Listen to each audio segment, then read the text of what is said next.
2000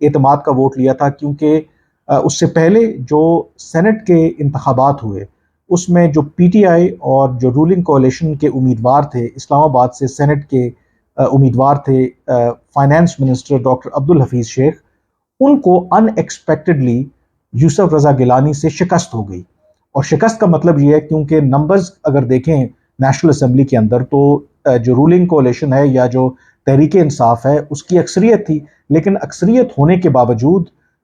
جو حفیظ شیخ ہیں وہ ہار گئے، اور جو اپوزیشن کے مشترکہ کینڈیڈیٹ تھے یوسف رضا گیلانی، وہ سینٹ کی جو سیٹ ہے وہ جیت گئے۔ وہ اتنا ان ایکسپیکٹڈ تھا کہ اس کے بعد ظاہر ہے کہ یہ نیچرل تھا کہ اگر عمران خان اعتماد کا ووٹ نہ لیتے تو پھر وہ پرائم منسٹر تصور نہ ہوتے، لیکن عمران خان بہرحال وہ جو ووٹ آف کانفیڈنس ہے وہ حاصل کرنے میں کامیاب رہے، اور اس کی بہت بڑی وجہ کہ اسٹیبلشمنٹ نے تمام لوگوں کو پکڑ پکڑ کے، اس وقت کووڈ کا بھی زمانہ تھا، ایون ایسے لوگ جو کووڈ کا شکار تھے ان کو لا کر کے میک شور کیا کہ عمران خان جو ہیں وہ وزیر اعظم ہی رہیں۔ لیکن وہ آخری مرتبہ تھی کہ اسٹیبلشمنٹ نے عمران خان کو سپورٹ کیا، اور اسی تناظر میں جنرل باجوہ کی جو میٹنگ ہوئی عمران خان سے، اور اس میٹنگ میں جنرل باجوہ نے عمران خان کو کیا کہا؟ جنرل باجوہ نے کہا کہ یہ آج کے بعد جو اسٹیبلشمنٹ ہے، یعنی کہ جو فوج ہے، وہ آپ کی جو پولیٹیکل مینجمنٹ ہے وہ بالکل نہیں کرے گی، اور فوج اپنا جو کردار ہے وہ جو آئین اور قانون میں اس کو دیا گیا اس کے مطابق ہی اپنا کردار ادا کرے گی۔ رہی بات پولیٹیکل مینجمنٹ کی، تو عمران خان کو جنرل باجوہ نے یہ بتایا کہ یہ اب آپ جانیں اور آپ کا کام جانیں، اور ساتھ ہی جنرل باجوہ نے یہ بھی کہا کہ وہ جنرل فیض جو ہیں ان کو کہیں اور لگانا چاہتے ہیں، تو اس لیے نئے جو ڈی جی آئی ایس آئی کے سربراہ ہیں ان کی تعیناتی وہ کرنا چاہتے ہیں، یا اس کے لیے پرائم منسٹر کو کہا کہ اگر آپ کسی اور کو تعینات کرنا چاہتے ہیں تو اس کے لیے آپ جنرل فیض کو جو ہیں وہ جانے دیں۔ لیکن عمران خان نے ان سے ریکویسٹ کی کہ انہیں 1 مہینے کا اور وقت دیں، یعنی کہ اپریل تک کا انہوں نے وقت مانگا، اور اس کے بعد بے شک وہ جنرل باجوہ کو جہاں بھی تعینات کرنا چاہتے ہیں تو وہ کر سکتے ہیں۔ لیکن جب اپریل آیا تو پھر جنرل باجوہ نے ان کو ریمائنڈ کروایا، تو جو عمران خان صاحب تھے انہوں نے اور ٹائم مانگا، اور کرتے کرتے کرتے اکتوبر آ گیا۔ جب اکتوبر آیا تو پھر ایک پرائم منسٹر آفس میں ایک میٹنگ ہوتی ہے، جنرل باجوہ اس میں موجود ہوتے ہیں، اور جنرل باجوہ اس دفعہ عمران خان سے کہتے ہیں کہ یہ فردر کوئی اب اس میں وہ تاخیر نہیں چاہیں گے، اور ہر صورت میں وہ جنرل فیض کو تعینات کرنا چاہتے ہیں، وہ ری شفل ہونا ضروری ہے، اور نئے آئی ایس آئی کے سربراہ کی تعیناتی جو ہے وہ اب انیویٹیبل ہے۔ اور وہ انہوں نے کیوں کہا؟ 2 وجوہات انہوں نے بیان کی۔ انہوں نے کہا کہ ایک کہ اگر مزید تاخیر ہوتی ہے یہ تعیناتی کرنے میں، تو اس میں فوج کے اندر جو 3 اسٹار تک جو تعیناتیوں اور ٹرانسفرز کا جو معاملہ ہوتا ہے وہ ڈسٹرب ہو جائے گا۔ اینڈ سیکنڈلی، اگر وہ چاہتے ہیں کہ جنرل فیض جو ہیں، اور خود بھی جنرل باجوہ چاہتے تھے کہ وہ آرمی چیف کی دوڑ میں رہیں جب وہ ریٹائر ہوں، تو اس کے لیے ضروری ہے کہ جنرل فیض جو ہیں وہ کم از کم 1 سال کے لیے کور کمانڈ کریں، کیونکہ یہ رول کے اندر چیز موجود ہے۔ اس پر عمران خان نے جنرل باجوہ کو حیران کن تجویز دی، اور انہوں نے کہا کہ آپ یہ رول بدل دیں، مطلب کہ آرمی چیف بننے کے لیے کور کمانڈ کرنا ضروری نہیں ہے۔ تو جو مجھے ریلیونٹ لوگوں نے بتایا کہ وہاں پر پھر معاملات جو ہیں ذرا خراب ہوئے، اور جنرل باجوہ نے وہاں پر یہ کہا کہ مسٹر پرائم منسٹر، لگتا ہے کہ آپ فوج کو پنجاب پولیس بنانا چاہتے ہیں، اگر آپ کی یہ مرضی ہے تو یہ کبھی ایسا نہیں ہوگا۔ اور وہ جو میٹنگ تھی بغیر کسی نتیجے کے ختم ہوگی۔ جنرل باجوہ وہاں سے آپ کہہ سکتے ہیں کہ ناراض ہو کے وہاں سے چلے گئے، اور معاملات بالکل ٹھیک نہیں ہوئے۔ لیکن شام کو ہی پھر اسی شام کو جو پرائم منسٹر آفس ہیں، جو ان کے پرنسپل سیکرٹری ہیں، انہوں نے جو جنرل باجوہ کے افسر ہیں، جو سیکرٹری ہیں، ان کو یہ اطلاع دی کہ جو پرائم منسٹر ہیں انہوں نے اپنی رضامندی ظاہر کر دی ہے کہ آپ جنرل باجوہ کی جنرل فیض کی جو تعیناتی ہے وہ کہیں اور کر سکتے ہیں، اور نئے جو ٹرانسفر پوسٹنگز ہونی ہے تو وہ آپ کر سکتے ہیں، ان کو کوئی اعتراض نہیں ہے۔ جب پرائم منسٹر آفس کی طرف سے یہ پیغام جی ایچ کیو کو گیا، تو پھر جنرل باجوہ نے جو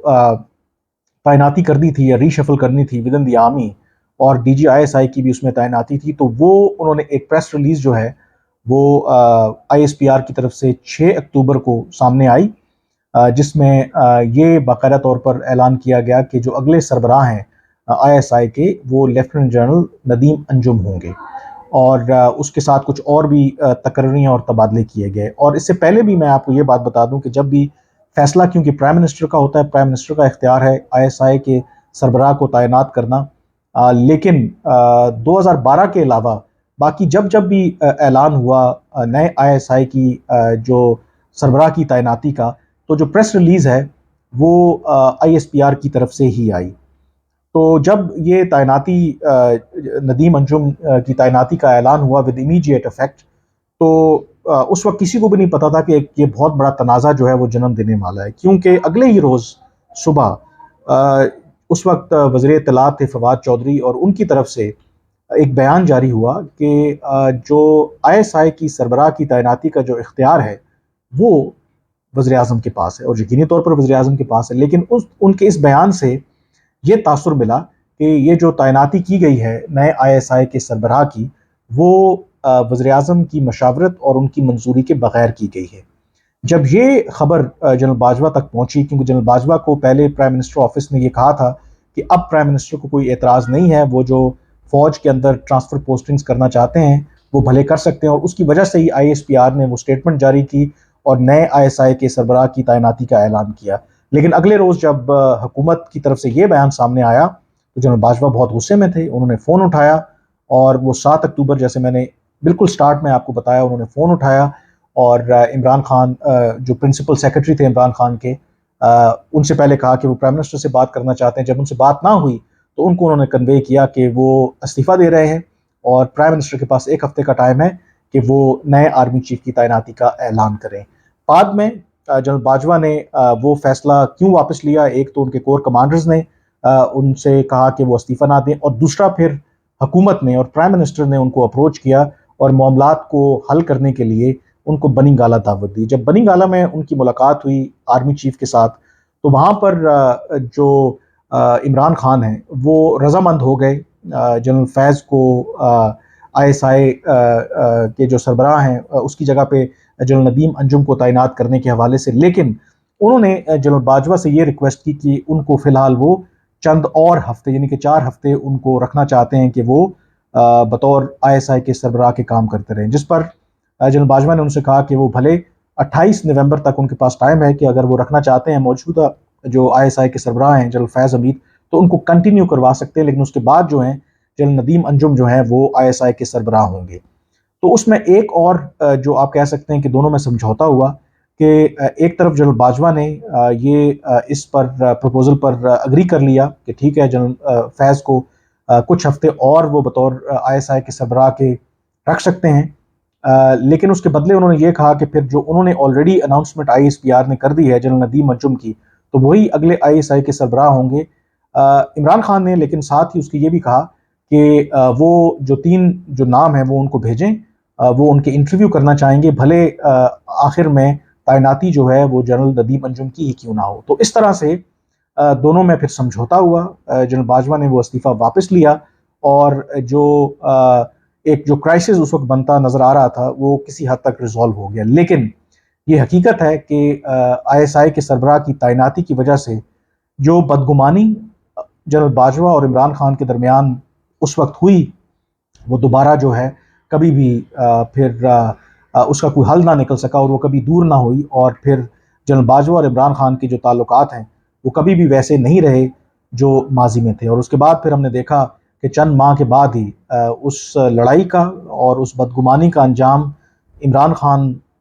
کو وزارت عظمیٰ سے پھر ہاتھ دھونا پڑا، اور باقی سب کچھ ہمارے سامنے ہے۔ آج کے ویلاگ سے اتنا ہی، مجھے اجازت دیجیے، اللہ حافظ۔